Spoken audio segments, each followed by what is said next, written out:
Just like the idea of outcomes, sometimes a mindset is something that can be a bit elusive, a bit intangible, a bit hard to really get our hands around it.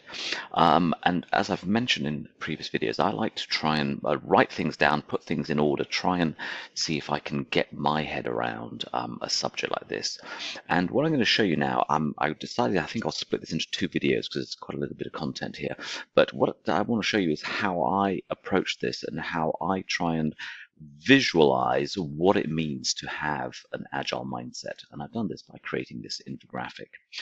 So the first thing for me, the central point is, are we focused on outcomes and are we focused on the customer, on the user in particular?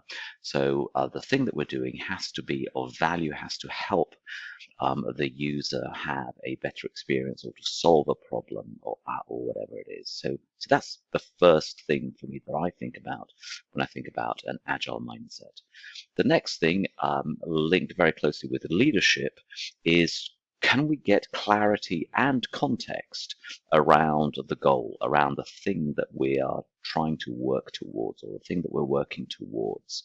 So do we truly understand not just what we're doing and maybe how, but why are we doing it? It's important to understand the why, because when we come across problems, blocks, decisions that need to be made, if we understand the why of the outcome, then we can make the decisions ourselves most of the time. We don't have to wait for decision makers from outside the team to help us and support us with that. The next point that always comes to mind then is collaboration, this idea that we work together all the time, not just within the team, but with other people around the team, stakeholders, users, vendors, other teams, and so on. Collaboration. We as humans work best when we collaborate. A few of us, very few of us, can work completely independently and create great things on our own. We are better as humans when we collaborate. The next thing is being adaptable. This idea of adaptability is probably the thing that we think of first or most when we think about agile, and it really is important. Our plans are just a means by which we think about how we're going to approach something, but remember, we always say that we replan relentlessly as we're going through things. We must be adaptable. The moment we get fixed on an idea, and we will lose ourselves very quickly because we won't then be focusing on the outcome for the customers. Just coming back to that point about customer-centric outcomes, I love a phrase that I heard, which was, fall in love with the customer's problems, not with your solutions. It's a beautiful phrase. I've been adopting that everywhere I go to help explain what the approach should be.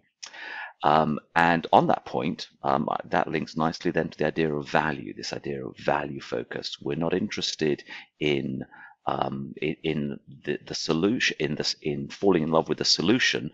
We fall in love with the problem. So we're producing value to the problem. It's very easy to get wedded to an idea or something that we found interesting and exciting when it's probably not actually delivering the value. So always come back to, are we delivering value? So those are the first 5 that I think about. And if somebody sort of says, hey, what does agile mean? What's it all about? In my head, I visualize this slide as it is here, and I go through those 5 points just to give people a quick explanation of what it is, and then I can obviously expand on those words as I choose to. But what I do next then is to expand. So this is the first bit, but then I expand this out, and in this second section of this first part of the video, let's look at a little bit more detail around each of those 4 squares around the center. And the first one then, again, that clarity and context links to the leadership. So what do we expect from leadership? What do we want our leadership to be? So firstly, do they have a vision, and can they convey that vision? And do they make sure that the vision is understood by everybody in the organization? Secondly, leaders, we want them to be emotionally intelligent. And we want them to create psychological safety, an environment in which we can all do our best work. And trust is a huge part of that. We need to work to so that they trust us, so that we trust them, and that trust is built in everything that we do. If we have high trust, we have so many benefits. I'll talk about that in another video. But when trust is high, there are so many benefits, including the not needing so much time and money spent on reporting, on checkpoints, and so on. So around collaboration, how do we think about that point? A little bit more, a few more words around that.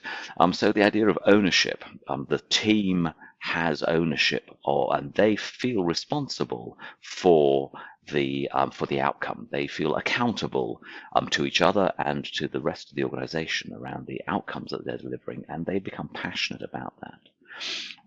On that point, we want teams to stay together as long as possible, so long as the team is working well together.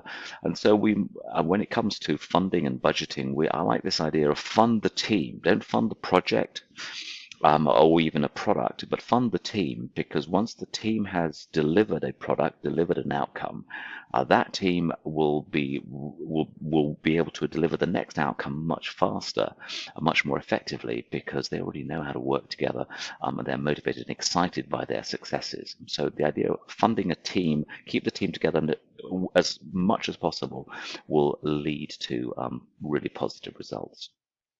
And then the concept of being comfortable with handling ambiguity. Some people thrive with ambiguity. Some people, it just scares them half to death. And I think it's important that we understand how the personalities react to ambiguity, and that we help each other. Make sure that on your team you've got people who are comfortable with ambiguity, who can then explain to others why it's okay that we don't know everything yet. It's okay that we're going to start before the plan is complete. It's okay that things are changing around us. So have folks who can handle that well. When it comes, and that of course links us nicely to adaptability, doesn't it? So when it comes to adaptability, we want to be constantly inspecting and adapting. We want our decisions to be made on facts, on data, on feedback that we get. We want to be pragmatic as much as possible. We don't want to get wedded to an idea, get lost and dogmatic about a particular thing or framework. We want to really look at things afresh each time. I think the growth mindset comes into this really, really well. We want to make sure that things are as simple as possible. I love the acronym KISS. Keep it super simple. And that is something that we constantly need to try and do. The simpler it is, the better it's going to be. I love the idea that if we can explain a concept to a 10-year-old or an 8-year-old, and they can understand it, then it means that we truly understand it. If we can't explain things simply, then maybe we haven't spent enough time with it to really break it down to its component parts. And of course, transparency is key. And if we want trust, down there on the bottom left there, we want to make sure that we have full transparency throughout within and throughout the team and the rest of the organization as well. And then finally, a few ideas then around the concept of value focus. And some quick ideas here. The first one, super powerful. Think big, start small, but act now. Get going, get moving. Don't wait for the plan to be complete, because you want to get data, you want to get feedback as fast as possible. And there is an amount of planning that you can do that allows you to get started. There's certain things that you can get started on that will, if they're completely wrong, won't derail the rest of the project, but you could get started as fast as you can. If you can get into that habit, things will start to work really well. Deliver early and iterate often. Get a solution in front of a user as fast as possible, no matter how much of a pilot it is, no matter how much of an experiment it is. Put something in front of the user. You may be surprised and find that that is good enough. That first iteration that took 10% of the total expected time that you had available to you, or 5% of the expected time, that might be, do you know what, that'll do. you've done it. That's great. Thanks. Go on to the next project. Sometimes we can really overthink things, and if we can put something in front of the user, get a solution out there, we can make things happen quicker. Iterate often. If that first version isn't 100%, hasn't 100% solved the problem, then we iterate them. But we want to iterate often. We don't want to go into have people waiting long periods of time before we get that next bit of feedback. And then focus on the what I call the 80-20 MVP, the 80-20 rule, and this idea of a minimum viable product. Remember, with Agile, a minimum viable product is a thing which is of value, and which works and which is going a long way to solve the problem, solve the solution. We don't deliver an MVP and walk away. We might do that in waterfall projects, in traditional project management, but with Agile, the MVP is the starting point. It is a complete thing to get, and the purpose of the MVP is to get feedback. It's not to say, I've done everything you want to do. So the words are the same, but they have a very different meaning in Agile compared to waterfall.